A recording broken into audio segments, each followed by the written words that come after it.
Yeah. Good morning. Okay. Thank you for being here.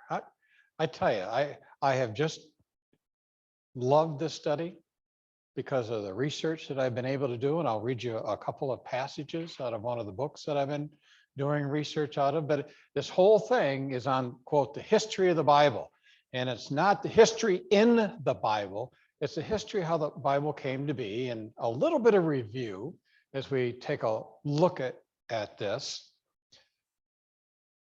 My whole contention was that the Bible started with the resurrection. And then we had all those eyewitnesses, especially the 11 disciples left, and then they elected one more. But as Luke said, he interviewed more than 500 eyewitnesses. There were so many eyewitnesses there that they were telling people about Christ, not about what they had heard, not about what someone else had told them, but what they actually saw happen. They saw Jesus resurrected. And that was what was bringing others to Christ, mostly in the Jewish, quote, arena at that point in time. But then several wrote down some of the history of Jesus in the Gospels. Matthew, the tax collector; Mark, who traveled with Peter, an eyewitness; Luke, who was commissioned to interview people, eyewitness people, which would have included people from all walks of life, including Pharisees, Sadducees. And then, of course, the beloved John, which I have learned to embrace the Gospel of John. So we have these letters, and none of these guys wrote these thinking that it would be part of a compilation we know as Scripture in the Bible. None of them. And these letters were precious, and they were copied, and they were circulated. And so and I'm going to read a little bit about the description of what people would have been like and the conditions they would have been living in.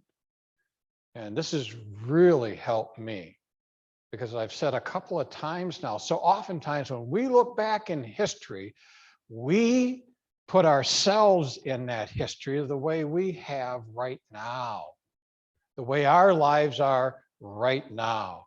We see the things around us, and we compare them to what was in history, and we see it through those eyes. And as archaeologists and anthropologists tell us, you can't do that.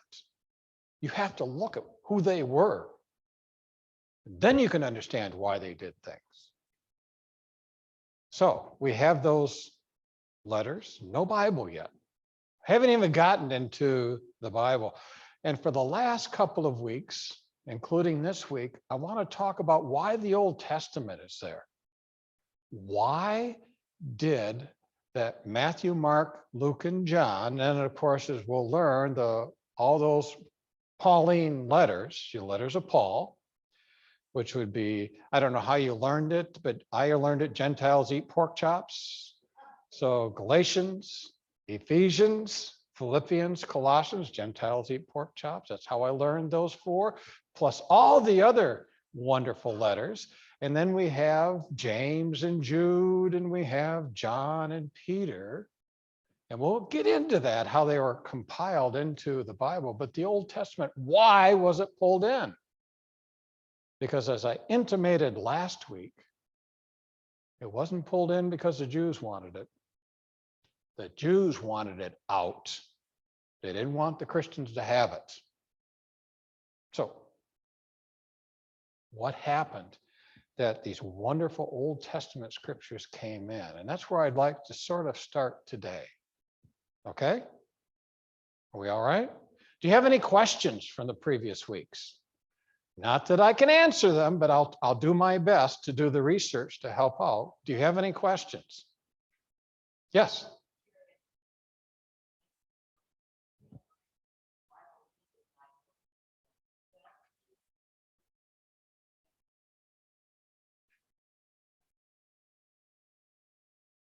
It is a guidebook, both the old and new, or just the new? Both the old and the new.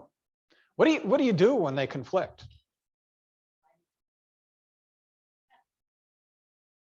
Good for you. Did everybody hear that?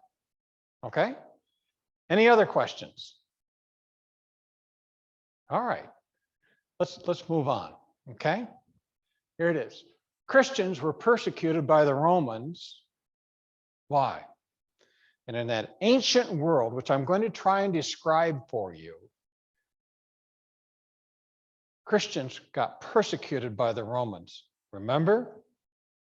The Romans cared about keeping the peace and paying taxes, but they also considered Caesar the God, a God, and you would bow down to Caesar. Everybody in the Roman Empire had to bow down to Caesar and pay what they called homage to their gods.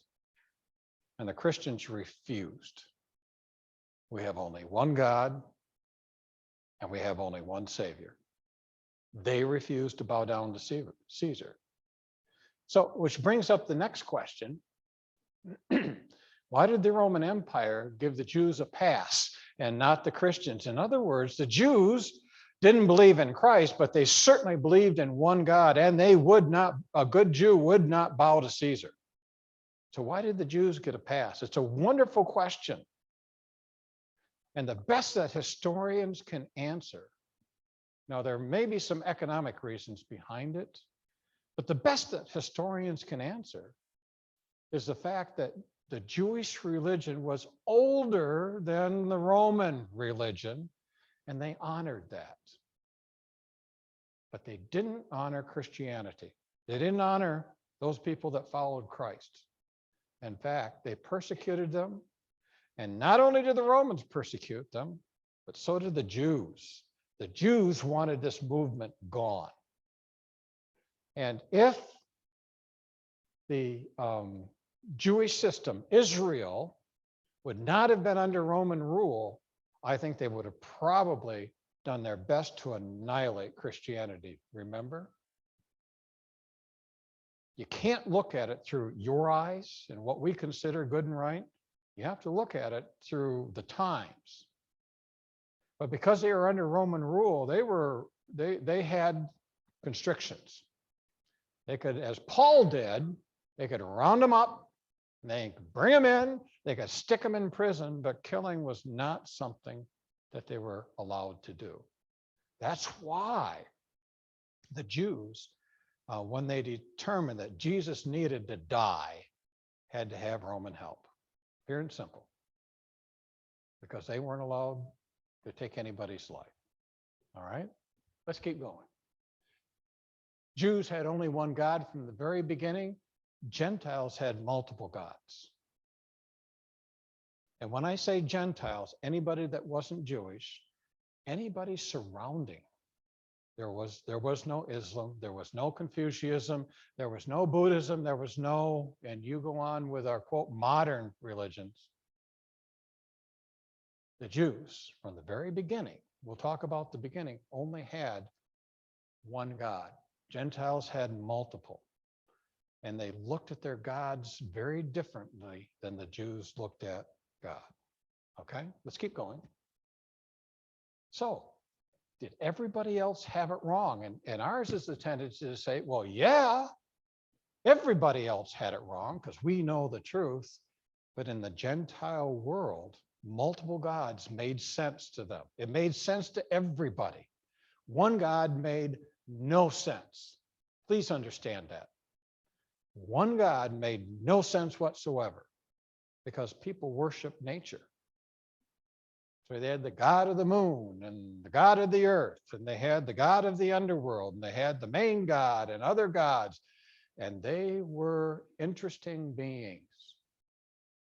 So you didn't pray just to one God or pay homage just to one God. You paid homage to many different levels. And the deal was this, in the Gentile world, whether you were Greek, with all those Greek gods that I asked a couple of weeks ago, how many of you had to learn about the Greek gods and the Roman gods? And the Romans also had a very different view of what their gods were like as compared to the Jewish and how they viewed God himself. So I'm trying to get you in the place of the Gentiles,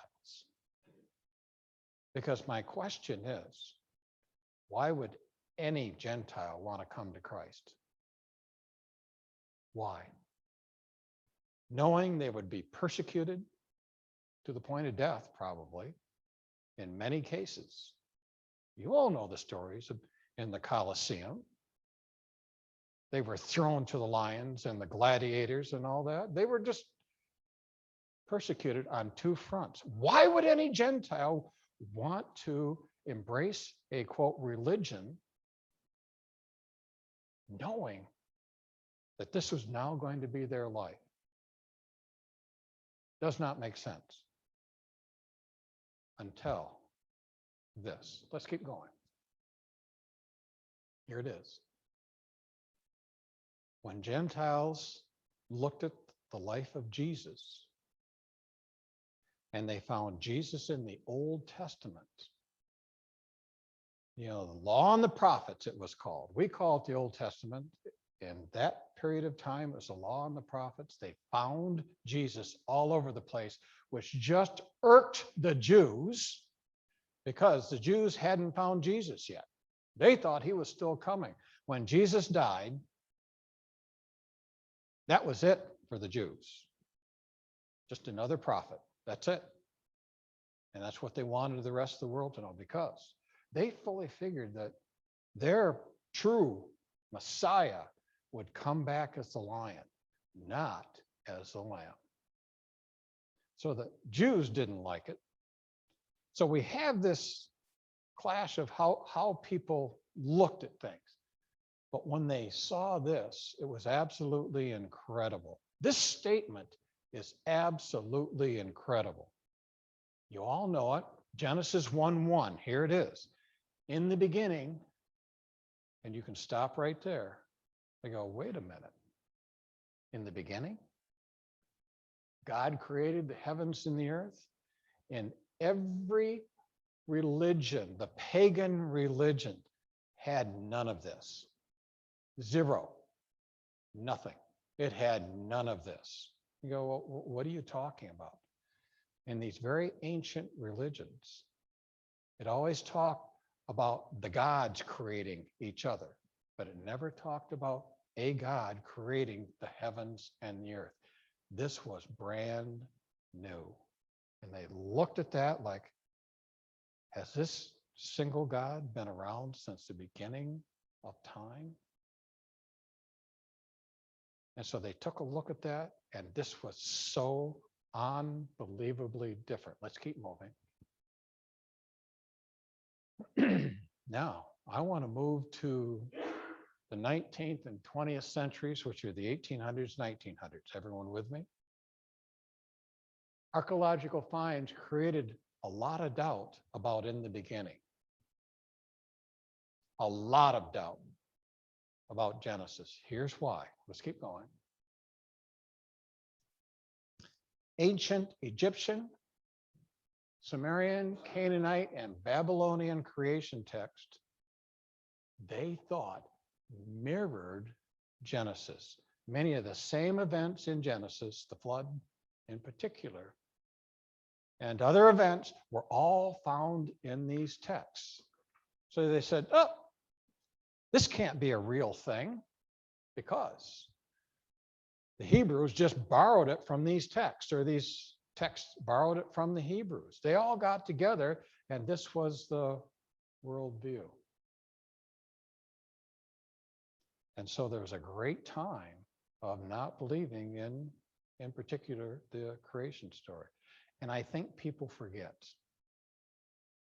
When Moses wrote down the creation story, so often we get tied up, and I know because I told you I'm a left brain person, I'm a head person, not a heart person.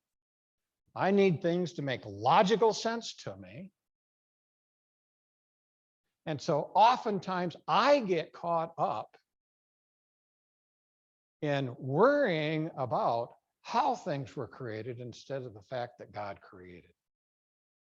We get so caught up with it. 7 days, these outside of time. Was it in this exact sequence? Archaeologists go back, and so we get so caught up in that, I do, that I forget. This is cool. This is brand new. God created, and this slammed truly the Gentiles right in the face. This was brand new for them. So it made them look deeper and deeper and deeper. But if we look at the continued history of this, let's keep going. Eventually, all of, quote, academia, which I have a hard time with sometimes, abandoned the fact that these texts all got together. Why is that? Because truly, how many people have been to a public university of some sort? Okay, several of you in here have. Okay, truly, when many of us went, this was total abandonment. We didn't learn about this in any of the classes. Here's what we did learn about. Let's keep going. Because Genesis stands in a startling contrast to other creation stories. How? Let's keep going. Here it is. In 1927, but not embraced until very recently.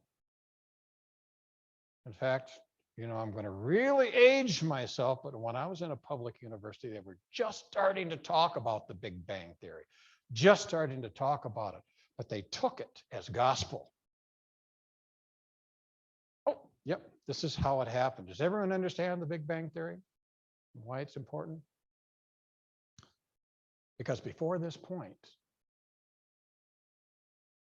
nothing about creation. It's where matter got together, just kept coming and coming and coming, however that had happened. And then when it got so massive, it just absolutely blew apart. And when it blew, that 1/10000000th of a billionth of a second, I'm not kidding, there was a beginning.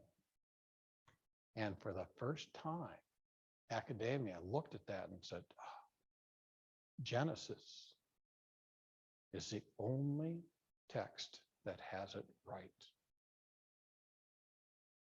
Genesis is the only text that has it right. The Big Bang Theory didn't negate creation by God. It proved creation by God. And I'm here to tell you that many in academia don't believe in the creation account because for them, it's not the how, it's just, it was. But for us, when you take a look at right at the beginning, God created, that meant there was a beginning. And the Big Bang Theory says there was a beginning. So the two aren't apart, they're together. The argument now is, was there an intelligent being that started it? Or are we just random? Are we just random? As the new atheists want to tell you that you are nothing but a product of your DNA. And eventually, there's nothing but hopelessness because you are random and your events are random. You have no control.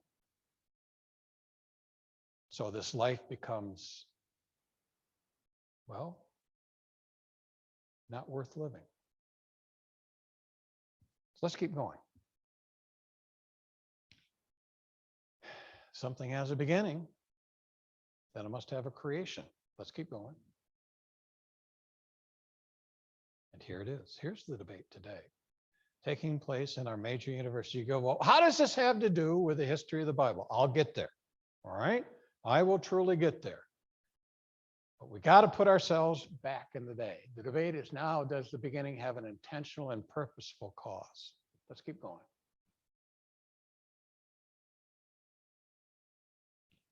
Here it is.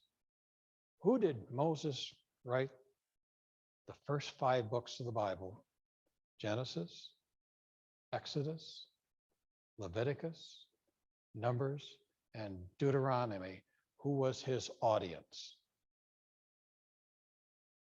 Who was his audience? Who was he writing them for? I hear the Jewish people. You go, Gary, of course it was for the Jewish people. Who was he writing them for? Interesting. And see, I was under the same impression.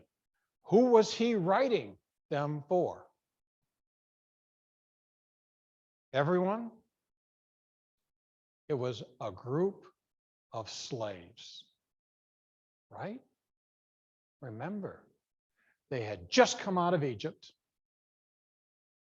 They had been slaves for almost 400 years. And I'm going to read to you about what it was like to be a slave.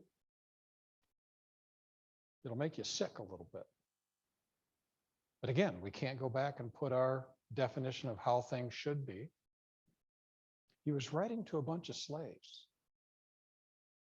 So, in these writings, directed by God to these slaves. Now, was this the Israel nation? It was a bunch of people wandering around that were considered Israelites, I guess. But he wrote them to slaves. Cool. So let's keep going. I know some of you are going, I don't agree with that. Remember, it's okay if you disagree. It doesn't matter. Excuse me? Well, if you go back to the history, of Abraham making the promise, and then as we go through his lineage, there was a great famine on the earth, and Joseph had been put in Egypt. They had been sold into Egypt. Now, I'm going to condense this. And when things got really bad, he brought his father and all his brothers and their families into Egypt.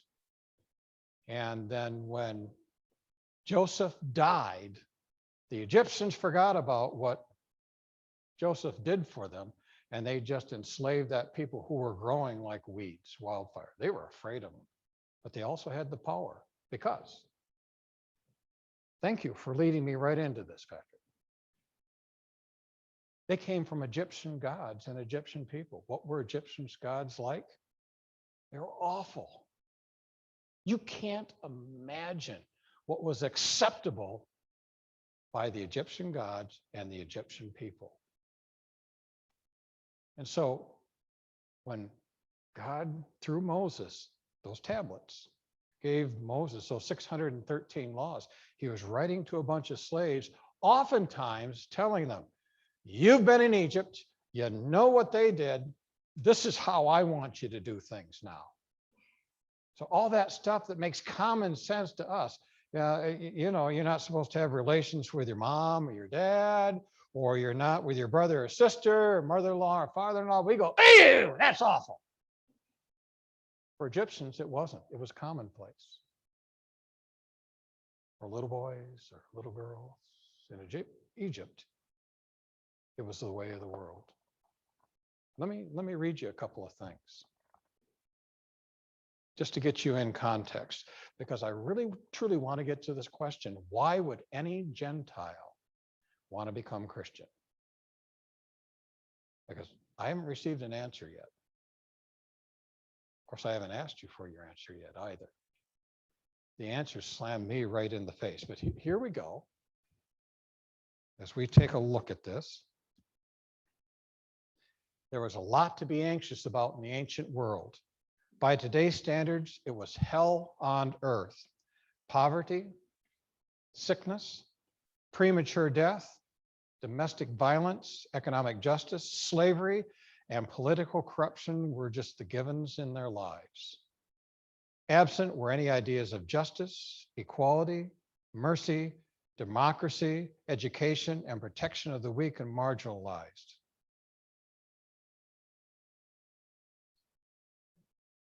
Ten times worse.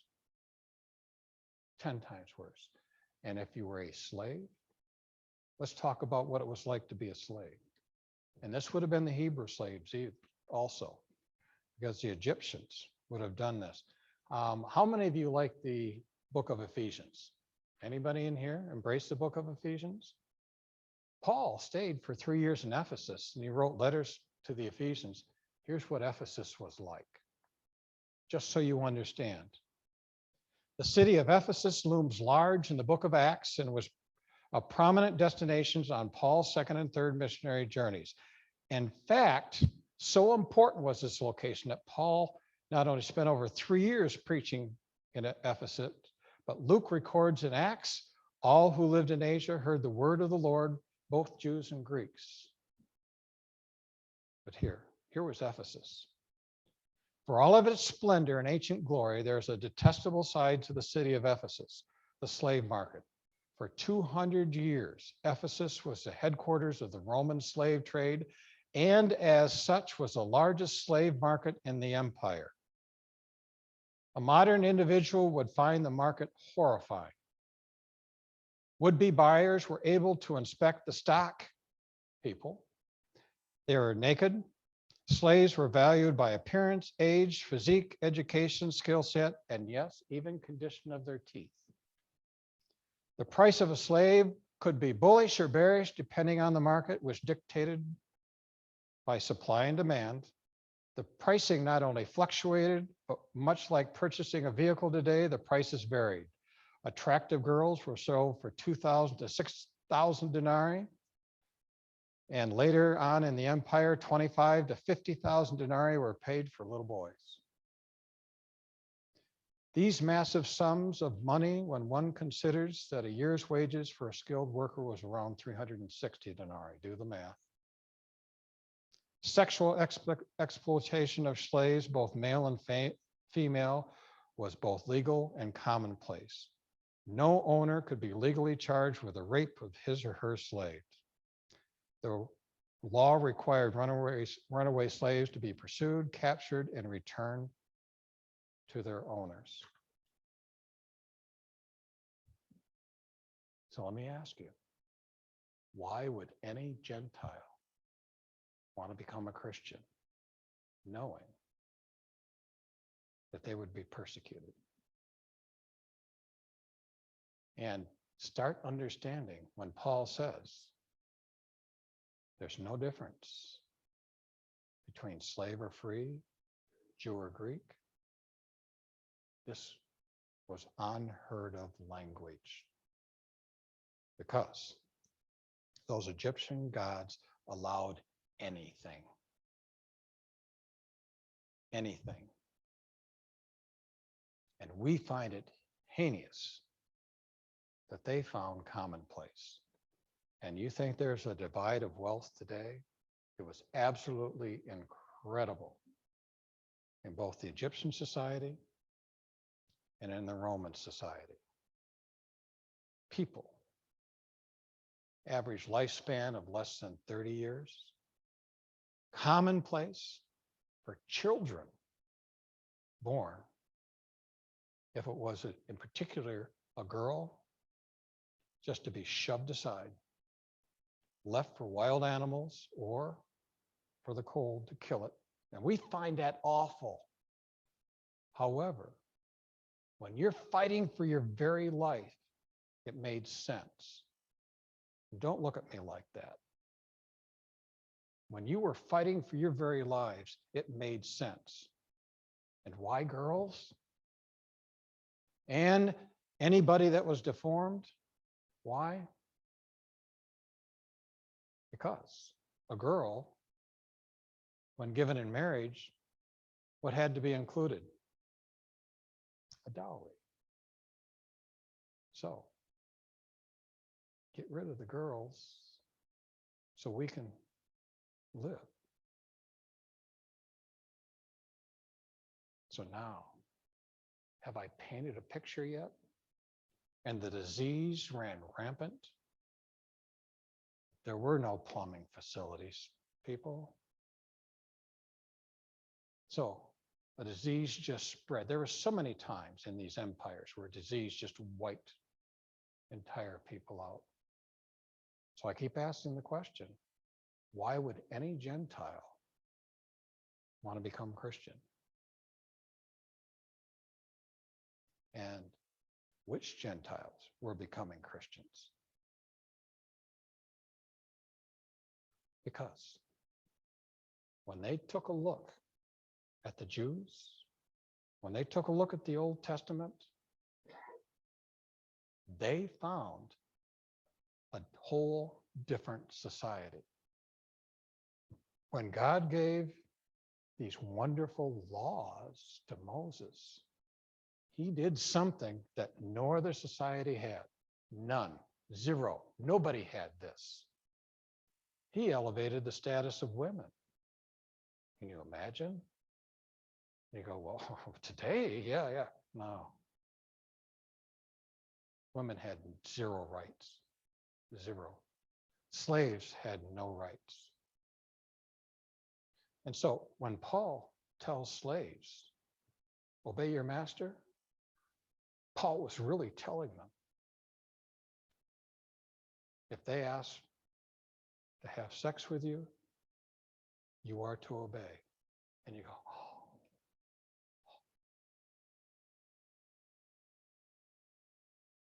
So why would Gentiles, slaves, and non-slaves want to come to Christ? Let's keep going. People had no hope.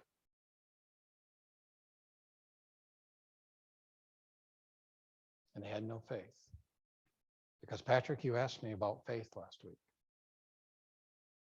For faith to happen, there has to be at least a seed there. And if you were striving just to survive, you had no faith. The gods were looking down on you because these ancient gods, you prayed to them for a favor, to look down on you favorably. And when you didn't, you thought you were cursed. There was no hope. Let's keep going. The violence and injustice of the Egyptian gods justified the violence and injustice of their leaders. These slaves only knew for 400 years this violence and this injustice. God was giving a new set of criteria to a bunch of slaves, and this is all they knew. Anything goes. Because you're a nothing. You are a less than nothing. You are trying to survive in basically an unsurvivable world. Keep going. But the God of Genesis is different. How is that? My point I'm trying to make is this: finding these things in the Old Testament were further bringing Gentiles to Christ. How was it different? Let's keep going. Here it is. Then God said, let us make mankind in our image, in our likeness, so that they may rule over the fish in the sea and the birds in the sky, over the livestock and all the wild animals, and over all the creatures that move along the ground. So God created mankind in his own image. In the image of God, he created them. Male and female, he created them. And the Gentiles went, what? If I'm created in God's image, can you do that? If I'm created in God's image, what does that mean? I have value. And I have somebody that loves me enough to do that.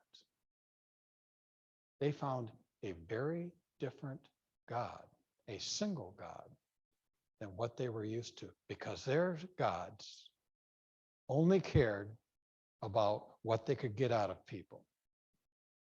In every ancient religions, the gods considered people slaves, only to do their bidding.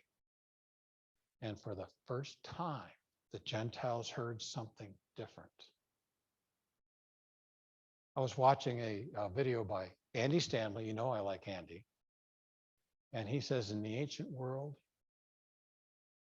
he says, I can't believe that any woman would not have embraced Christianity. Why? Because they found value where they had none. Even in the Jewish system, the Jews had made it to the point where all a man had to do was write a certificate of divorce and say, I don't want you anymore. He could sell his wife as a slave. Oftentimes, people sold their children for slaves because they couldn't afford them, knowing exactly what was going to happen to that child. And we go, this is awful. This is awful. This is awful. Remember, we're not the ones trying to survive here. They were. And for me, my head just doesn't do this because my heart doesn't have a lot of compassion.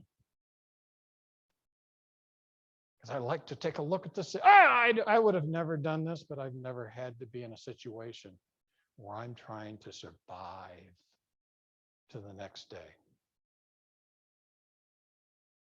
Let's keep going. This means that the dignity of every human being was established from the very beginning. In the Jewish religion, the dignity of every human being was established from the very beginning. Who in here can define for me what dignity means?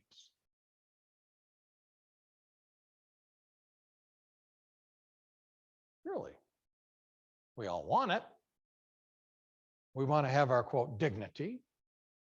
We want to have our dignity left. What is it that we want to have, or at least have left? What is dignity? Neil, go ahead.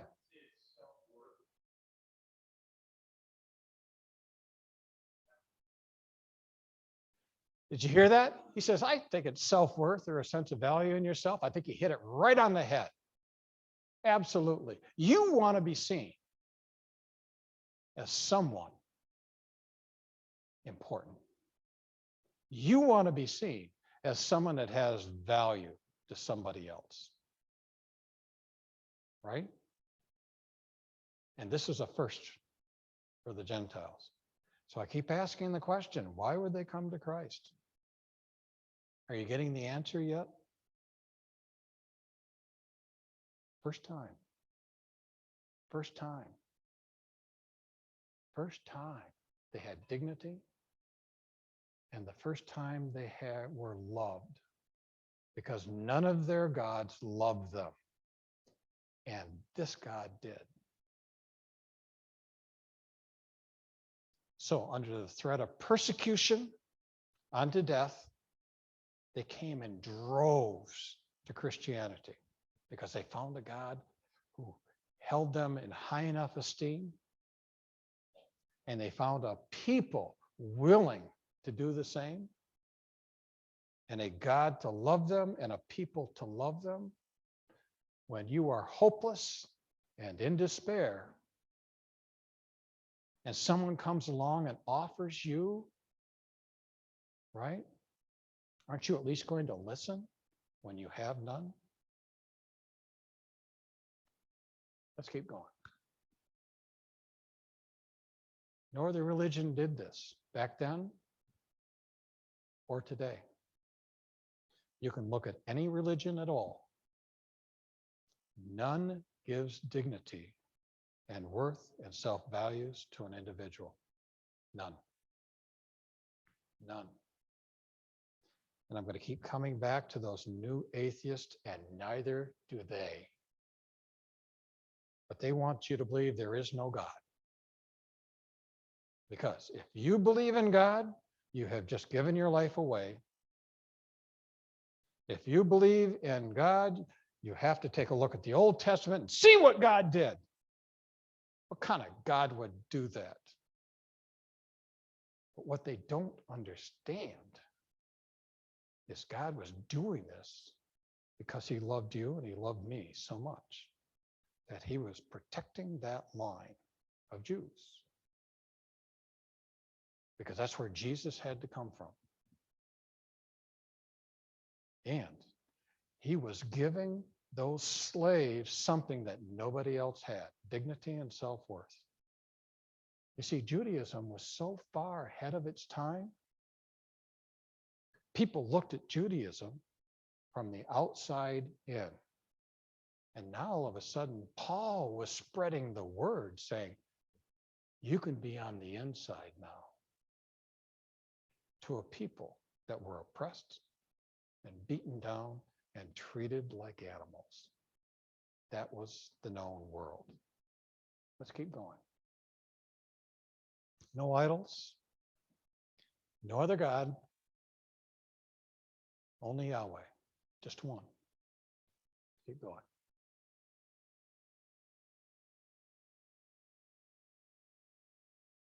This God, this Yahweh, this Christ, elevated women, children, slaves, common person, to something they had never even thought that they could have. So here's my point. It's the Gentiles that wanted the Old Testament, the law and the prophets there. Why? Because they found a loving God who elevated their status. And then, and only then, could we take a look at the backstory behind it. But this God, who we take for granted, by the way, I have found through this study, and by the way, if you want to know what the book is, it's written by Jeremiah J. Johnston, called Unimaginable. He will take you through a journey of what it was like and what it would be like without Christianity. Think Hitler. And for those of you that know your history, think Stalin. Because when atheism prevails and we don't have Christianity, that's what you get. This whole Judaism thing, the Gentiles embraced. They're the ones that brought everything over. So here we are, okay? And you can disagree, you can do your own research. This is just mine. We've got Matthew, Mark, Luke, and John.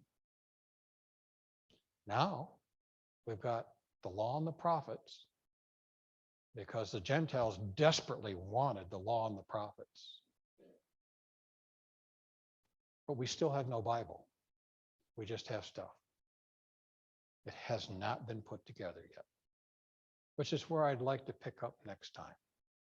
Okay? Do you have questions? Yes, Patrick.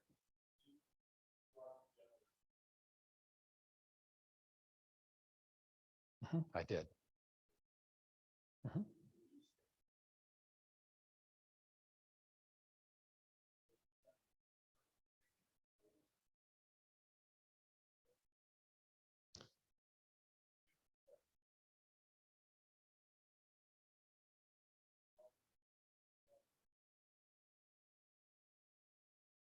For me, Gary Watterson, for me, the Big Bang is one of the events that really took Christianity and me to a whole new level.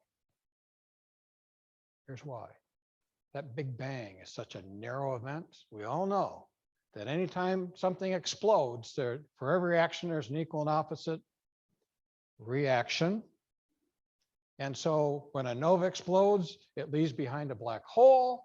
When other stars, we can get a neutron star, and I don't want to talk over your heads. I think most of you know this, but whatever, there's something left. Except the scientists that have figured out exactly how much mass would have been in the Big Bang, that is such a narrow range, or when it explodes, there's nothing left. Now you tell me that that was not planned. Patrick, I don't know how God did all this. Again, I think we get so caught up in the how that we forget he did. And then on the timeline, talks about days, divisions of time. I don't know, but I do know 2 Peter 3. I forget which verse it is. Even Peter is going, you know what? These guys are outside of time to God. A day is like 1,000 years, and 1,000 years like a day. So I'm not one to argue, and I'm not going to get caught up in all of that. But I'm telling you, as you start taking a look at nature, you can see, at least I can see, that there is an intelligence behind this that I have no clue. No clue. So for me, the two are no different. Neil, go ahead.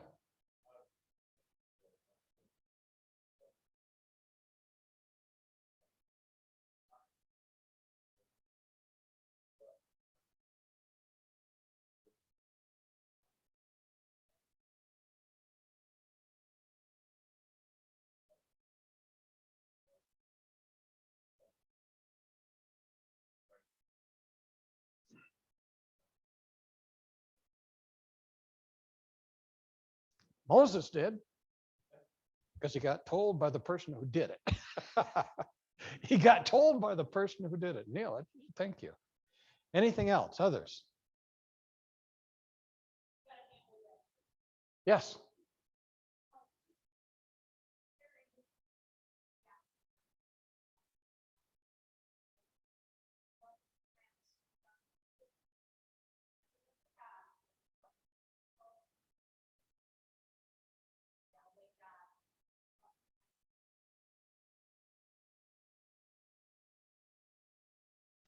God has loved us. Part of what I'm going to talk about. God has loved us from the beginning of time. No other religion has that. So, are we the only ones that have it right? Because if we are, we should be telling it to other people. Can we pray? Gracious Lord, thank you so much for being a loving God. Thank you for creating us. And when we just screwed it up so badly, you have loved us enough to give us a pathway to come back to you. Amen. Thank you for coming.